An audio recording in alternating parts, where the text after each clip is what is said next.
घोटके जी केला मंडी कॉलोनी के रहवासियों पारां गंदगी खिलाफ एहतजाज किया वियो। केला मंडी कॉलोनी के रहवासियों खादिम हुसैन कलादी, अब्बास महर, सारंग कलादी ऐं ॿियनि ॿुधायो त संदन लखें रुपयनि जूं मिल्कियतूं हुजण बावजूद हू गंदगीअ में रहनि पिया।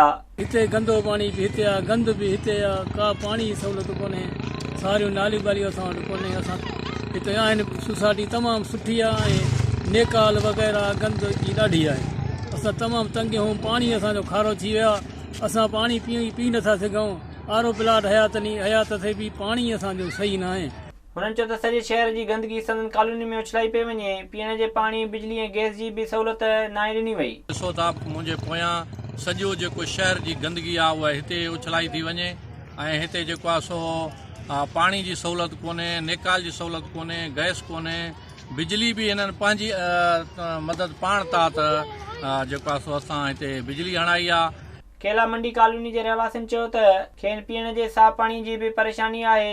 उन्हनि पंहिंजी मदद पाण त आरो प्लांट लगाया आहिनि, उहे बि नाकारा साबित थिया आहिनि। हिते पाणी जो वॾो आधार आहे, असांजो पाणी तमामु खारो ख़राब थी वियो आहे। असां पंहिंजा 25,000 में 3-4 आरो प्लांट हणाया आहिनि, उहे एॾा ज़हरीलो पाणी निकिरे थो जो आरो प्लांट ई उहो कमु नथो करे। विज़िट कयो अवामी आवाज़ मीडिया ग्रुप की वेबसाइट awamiawaz.pk।